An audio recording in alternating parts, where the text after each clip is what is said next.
I wanted to report to you. I've been out talking to people in the district, finding out what their concerns are, and most people are very unhappy, very dissatisfied with government, very dissatisfied with the economy, and pretty dissatisfied with the direction of the country. I think one problem we may have is that while I find most people to be very reasonable, I think we're getting different sets of information, and based on that, we have different sets of opinions on what ought to be done. I want to remind people that in 1987, Democratic Speaker of the House Tip O'Neill and Republican President Ronald Reagan did away with the Fairness Doctrine. The Fairness Doctrine was put in place in 1947, and it provided that all media outlets had to give equal time to political parties. In other words, if a Republican appeared on Meet the Press on Sunday morning and gave a 15-minute speech about something, then a Democrat would have 15 minutes of equal time to come in and point out the shortcomings of the Republican proposal. That seemed to work pretty well, and you can see after 1987, we had the development of talk radio, we had the explosion of 24-hour news channels, and we had an absence of people wanting to be fair and balanced in their reporting.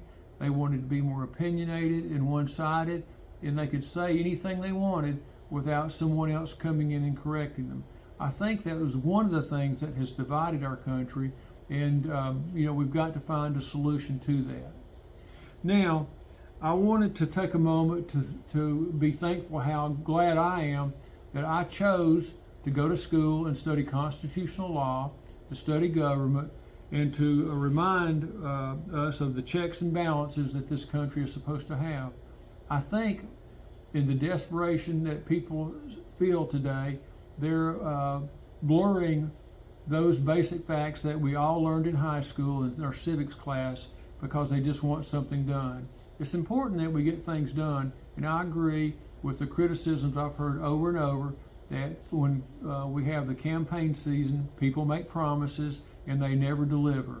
Well, what they do is they make promises on what they think they can do and find out when they get into office that it's a little more difficult, or that they were just wrong in what they wanted to have done. Whatever the reason, people are dissatisfied and they want government to do something about it. Let me move on and cover my rural economic development plan that I've talked about before, and I wanted to get that out of the way so that I will have it done.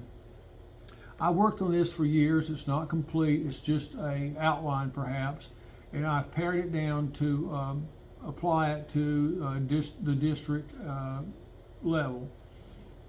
The rural plan in this district, how it would work is we would divide the district up into three parts, probably to make it simpler to use, and we would have it in the two major cities and the major population area. Also, within each one of those sectors, there would be there's major educational institutions, and we could ask the professors there if they would want to serve on a committee and help us summarize the information that's already available about how well we're doing economically and culturally and in every other regard, and find out how much improvement we'd have to make to get to a level that many other districts in the country are enjoying in terms of economic income and just quality of life. Once we had that put together, we could then take that to the business leaders, the community leaders, and to individuals who are interested in it. We would take it to the labor as well as to capital, and we would try to come up with plans that might change our current position into a position that is more in line with what the rest of the country is enjoying. Now, in my book, I have outlined in the past several ideas that I think would be helpful. They're just suggestions, as the committee would be. We can't force this on the community. All we can do is develop a plan and ask the community if they thought it would be worthwhile. One of the things in my book I talk about is having a unique identifier, and that would be like if you have a Swiss watch, you know it's a quality product because they have that reputation. If you buy a fine bottle of French wine, it has a certificate on it guaranteeing that it was made in a certain area with certain grapes and this sort of thing. It was supposed to be a very good bottle of wine. We could do the same thing in our district by allowing companies who wanted to participate in the program to meet certain criteria to earn the certificate. They would have to make, a world-class product. That would be the first thing. The product has to be good. Secondly, I think we should have either an addition to that or part of it, whichever the people decided to, require that all the people working in that facility were paid a living wage, because we want people to have fulfilling lives, or what's the purpose, right? So quality product, a living wage. The next thing, not applicable so much in America, where we have OSHA to assure that things are basically safe, but we'd like to have a workplace that is safe, and we also like to have one in which the environment is pleasant and people enjoy working there.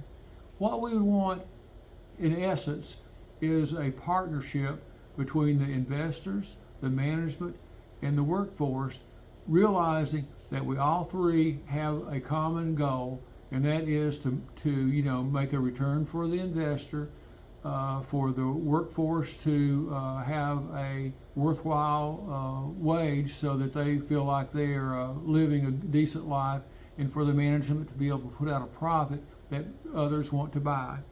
So there is some ideas on how we might bring about improvement in the rural economy, and do it in a way in which the rural people choose to live. Urban people and rural people have different interests, and we have to have different solutions.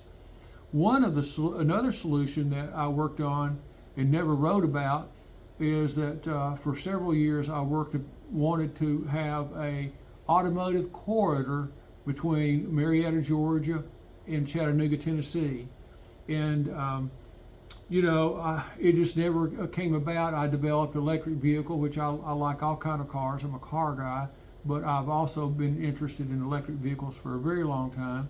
I do them a little differently than others. I want them simpler, easier to work on, much lower operating costs and this sort of thing. But I was discouraged when the state of Georgia, after being influenced by a particular group, decided to remove the EV incentives from Georgia, and also right after that did add a $200 tax to all electric vehicles. I'm not saying that removing the incentives was unfair, or that electric vehicles shouldn't pay the $200 in place of the road tax, although I would point out that I didn't drive my electric vehicle but a couple hundred miles a year, and so I was paying a pretty good bit of road tax per mile. But at any rate, that's what they did. And before they removed the incentives, the state of Georgia was number 2 in electric vehicle sales in the whole country, followed by California.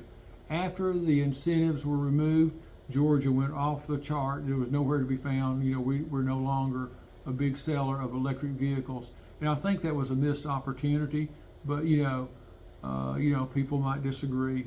So those are the things that I wanted to go over with you. It shows that I'm a serious person, that I have spent some time and interest in trying to improve the world around me, and that's what you want in someone who's truly interested in being a good congressman for the right reasons.